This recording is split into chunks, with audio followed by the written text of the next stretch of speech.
Let's welcome back to the table anchor Edward Otto Zielke, an accomplished brand influence and marketing leader with a dynamic background in financial services and travel marketing. Edward currently serves as the Director of Marketing and Sponsorship for the world-famous Gay Men's Chorus of South Florida. Yes, he does.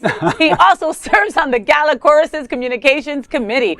Edward, this Pride, GMCSF brings Invincible to Fort Lauderdale. I started seeing the flyers and they look amazing. Tell us what's happening out. Yeah, the Gay Men's Chorus of South Florida presents Invincible on Friday, June 19th at 8 p.m.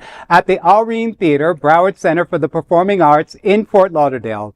This powerful world premiere answers the silence left by the Pulse tragedy with music, remembrance, and resilience. Led by artistic director Gabe Salazar, the performance features more than 200 voices from the Orlando Gay Men's Chorus, the Gay Men's Chorus of Tampa Bay, and the Miami Gay Chorus, marking Florida's largest queer choral gathering.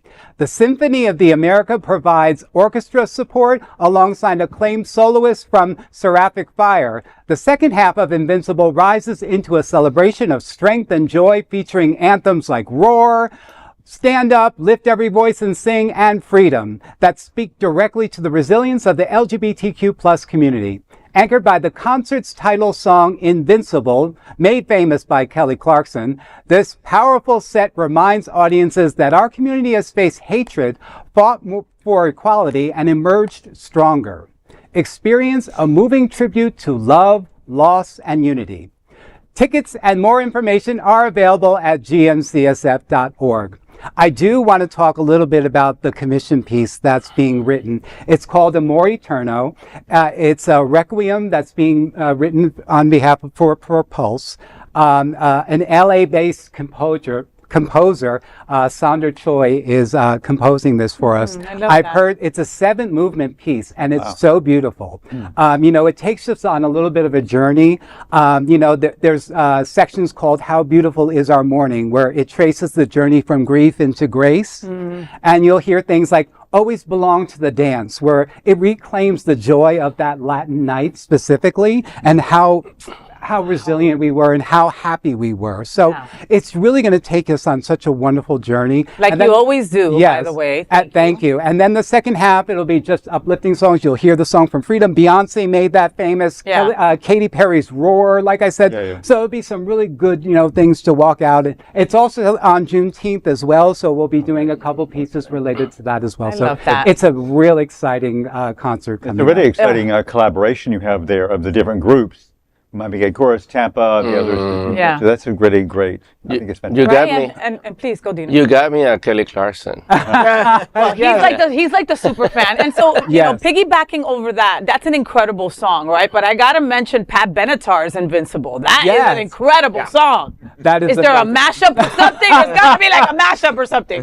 Gabe is also a Kelly Clarkson fan as well. So that Invincible really spoke to him as well. But I'm actually a Pat Benatar fan. So maybe I can kind of convince them on that to actually be a part of that. But you were actually at one of the press conferences and actually got to meet the composer, Sandra Choi. Oh, I did. Sandra was amazing, and he was very gracious. He sat down with me and our colleague Steve Rothaus for an interview right here at Sunshine Cathedral before the chorus sat down to start rehearsing it for the very first time.